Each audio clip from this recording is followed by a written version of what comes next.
Anime में ऐसा क्या है कि आज एनिमे मूवीज के टाइम थिएटर्स हाउसफुल जा रहे हैं और वहीं हॉलीवुड या बॉलीवुड की मूवीज के लिए ऑडियंस मुश्किल से ही आ रही है। डीमन स्लेयर, जुजुत्सु काइसेन, सुज़ुमे जैसी एनिमे मूवीज जब थिएटर में रिलीज होती हैं तो ये बिलियंस में कलेक्शन करती हैं। ये क्लियरली प्रूव करता है कि एनिमे को लेकर लोगों की सोच बदल चुकी है। जो चीज़ पहले सिर्फ बच्चों के लिए मानी जाती थी, आज वही एनिमे एडल्ट्स के बीच मेन स्ट्रीम एंटरटेनमेंट बन चुकी है।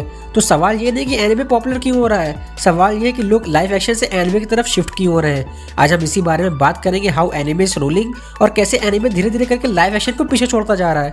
Point number 1, imagination and execution. Live action movies में सबसे बड़ी प्रॉब्लम रही है इमेजिनेशन को एग्जीक्यूट करना। हर डायरेक्टर के दिमाग में एक विजन होता है, लेकिन लाइव एक्शन में उस विजन पर कॉम्प्रोमाइज शुरू हो जाते हैं। रीजन सिंपल है, actor safety, limited budget, heavy VFX, CGI dependence और कुछ ऐसी चीजें जो प्रैक्टिकली इम्पॉसिबल होते हैं। डायरेक्टर जो इमेजिन करता है, लाइव एक्शन में उसका सिर्फ एक कॉम्प्रोमाइज वर्जन दिख पाता है।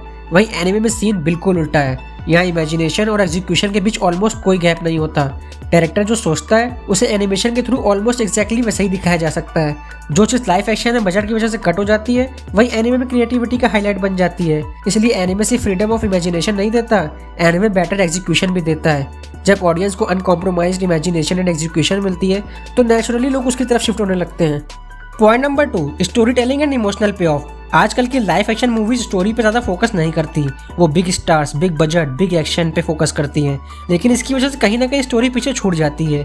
वहीं एनिमे स्टोरी टेलिंग पे बहुत अच्छे से फोकस करता है। वो अपनी स्टोरीज को टाइम देता है, कैरेक्टर डेवलपमेंट में फोकस करता है और कैरेक्टर्स को इमोशनल डेप्थ देता है।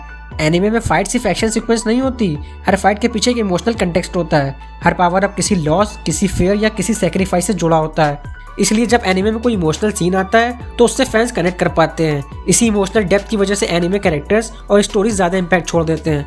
Point number 3, consistency and world building. Live action franchise की एक बड़ी प्रॉब्लम है इनकंसिस्टेंसी। एक मूवी हिट, दूसरी एवरेज, तो तीसरी completely off track. Actor change हो जाते हैं, डायरेक्टर बदल जाते हैं, स्टूडियो इंटरफेरेंस आ जाता है। रिजल्ट एक वर्ल्ड जो कभी प्रॉपर बिल्ड नहीं हो पाता। वहीं एनिमे में वर्ल्ड बिल्डिंग को सालों तक प्लान किया जाता है। एक क्लियर रोड मैप होता है, स्टोरी को किधर ले जाना है, कैरेक्टर का एंड गोल क्या होगा और इस दुनिया के रूल क्या होंगे। इसलिए एनिमे के वर्ल्ड ज़्यादा बिलीवेबल लगते हैं। हर चीज़ का लॉजिक प्री डिफाइंड होता है, हर कैरेक्टर अपने लिमिट्स और स्ट्रेंथ के साथ एग्जिस्ट करता है। इसी कंसिस्टेंसी एंड वर्ल्ड बिल्डिंग की वजह से ऑडियंस एनिमे की तरफ तेजी से शिफ्ट हो रही है। Point number 4, audience trust and fan loyalty. Live action industry आज एक ट्रस्ट प्रॉब्लम फेस कर रही है। ऑडियंस थिएटर में जाने से पहले डाउट में रहते हैं। बहुत बार हाइप कुछ और होता है और फाइनल प्रोडक्ट कुछ और। एनिमे के साथ ये इशू काफ़ी कम है क्योंकि एनिमे ने ऑडियंस का ट्रस्ट अर्न किया है। जब कोई एनिमे सीरीज या मूवी अनाउंस होती है, लोग उसके क्रिएटर, स्टूडियो और सोर्स मटेरियल में भरोसा करते हैं। ऑडियंस मानती है कि एनिमे क्रिएटर सोर्स मटेरियल और स्टोरी की रिस्पेक्ट करेंगे। इस ट्रस्ट की वजह से एनिमे फैंस कैजुअल व्यूअर्स नहीं होते, वो लॉयल होते हैं, थिएटर्स में जाते हैं एंड वर्ल्ड ऑफ माउथ से और लोगों को लाते हैं। इस लॉयल फैन बेस की वजह से एनिमे इंडस्ट्री आज डोमिनेट कर रही है। Point number 5, creative freedom and risk taking.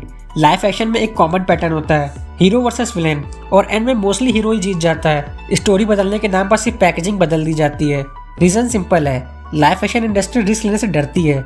High budget और स्टार पावर की वजह से स्टूडियो सेफ फॉर्मूला चूज करता है, जो पहले काम कर चुका है उसी को रिपीट किया जाता है। वहीं दूसरी तरफ एनिमे बिल्कुल डिफरेंट अप्रोच लेती है। एनिमे सिर्फ गुड वर्सेस बैड तक लिमिटेड नहीं होता, यहाँ ग्रे कैरेक्टर्स होते हैं, मोरली कॉम्प्लेक्स सिचुएशंस होती हैं और ऐसी स्टोरीज होती हैं जहाँ सही और गलत क्लियरली डिफाइंड नहीं होते हैं। एनिमे क्रिएटर नए कंसेप्ट ट्राई करने से डरते नहीं हैं, इसलिए एनिमे फ्रेश लगते हैं, अनप्रेडिक्टेबल लगते हैं और ऑडियंस को भी रिपीटेटिव स्टोरीज नहीं लगती। अपने क्रिएटिव फ्रीडम और रिस्क टेकिंग अप्रोच के चलते एनिमे तेजी से ग्रो कर रहा है। तो लाइव एक्शन रियलिटी के रूल्स फॉलो करता है, सेफ फॉर्मूलाज पे चलता है और अक्सर ऑडियंस को अंडरएस्टिमेट करता है। वहीं एनिमे इमेजिनेशन को फ्री छोड़ देता है, इमोशंस को सरप्रेस नहीं करता और स्टोरीज को रिस्क लेने देता है। इसलिए लोग लाइव एक्शन के कंपेयर में एनिमे को ज़्यादा प्रीफर कर रहे हैं।